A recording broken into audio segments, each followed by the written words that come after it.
మొత్తం పగిలిపోయింది. అంటే నేను ఫస్ట్ అందరూ వచ్చి చెప్పారు, సార్ వాళ్ళు వాళ్ళందరూ వచ్చి చెప్పారు.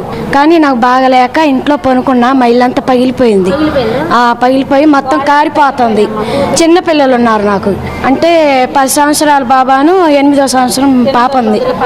2 పిల్లలు ఉన్నారు, చిన్న పిల్లలు ఉన్నారు. అయితే నేను సరిగా చూడరేమో నమ్మకంతో వచ్చాను మేడం. అంతే బాగా కారుతుంది. ఉండగా నీళ్ళు కారిపోతున్నాయి. ఇంట్లో కారిపోతుంటే ఇంకా బాగా లేకపోయినా కూడా ఇంక అంతే చిన్నగా వచ్చేసాను మేడం. బాధ అనిపించింది. ఉన్నాడు మేడం. తనకి బాగోదు మేడం. ఇక్కడ బాగుంది మేడం.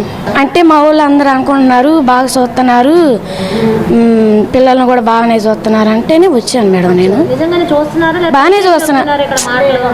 పైన ఏం కాదు మేడం, బాగానే చూస్తున్నారు. పిల్లల్ని మమ్మల్ని బాగానే చూస్తున్నారు. ఏమి లేదు, ఇబ్బంది ఏమి లేదు. వచ్చిద్దని అన్నారమ్మ టీవీలో. అనేలోకి నేను నమ్మలా. నిన్న ఒకరు ఎండగా ఉండింది, ఇవాళ బాగా గాలి ఇసిరేలోకి గుడిచిపడ్డది. నాది పడ్డదమ్మా. ఉన్నారు ఒక అబ్బాయి ఉన్నాడు, వస్తాడు.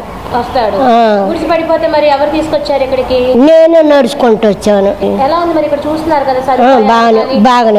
బాగానే లోటుపాట్లు ఉన్నాయా ఇక్కడ? లేదు, అన్ని బాగానే ఉన్నాయి. అన్ని బాగానే ఉన్నాయి. ఏ ఊరు మీది? గెలకలదిండి. ఏం చేస్తావు? నువ్వేం చేస్తావు? బోటు మేటకి అంటే వేటకి వెళ్తావు. ఇప్పుడు ఇంత వర్షాలు గానీ, ఈ తుఫాను నేపథ్యంలో గానీ మీకు జాగ్రత్తలు చెప్తున్నారా? జాగ్రత్తలు చెప్తున్నారు. బాగా యాక్షన్ తీసుకున్నారు. బాగా తీసుకున్నారా? ఏం తీసుకున్నారు బాబా? ఏం యాక్షన్ తీసుకున్నారు? ఎక్కడ తొందరలోకి వెళ్ళినా రోజు కూడా ముందు వచ్చేయండి, అలా బాగా పెరిగిపోతాయి అన్నారు. వచ్చేసాం. అది భోజనం బాగా పెడతారు.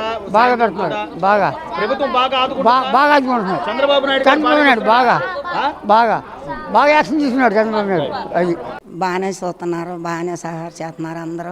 మరి ఈ తుఫాను గురించి బాగా ఇదిగా ఉంది. ఒంట్లోకి ఇళ్లలోంచి వచ్చేసామండి. బాగానే భోజనం ఏర్పాట్లు అన్నీ చేస్తున్నారు. కమిటీ వాళ్ళు అందరూ బాగానే చూస్తున్నారు. ఇక్కడ మాకేం బాధలేదు. సీఎం గారు ఉండే వరకు మాకేం భయం లేదు, మాకు ధైర్యంగానే ఉందండి. ఆయనే మమ్మల్ని చూస్తాడు. అన్ని బాగానే చేస్తున్నారు చంద్రబాబు నాయుడు గారు. సచివాలయంలో తుఫాను బిల్డింగ్ ఉండామండి.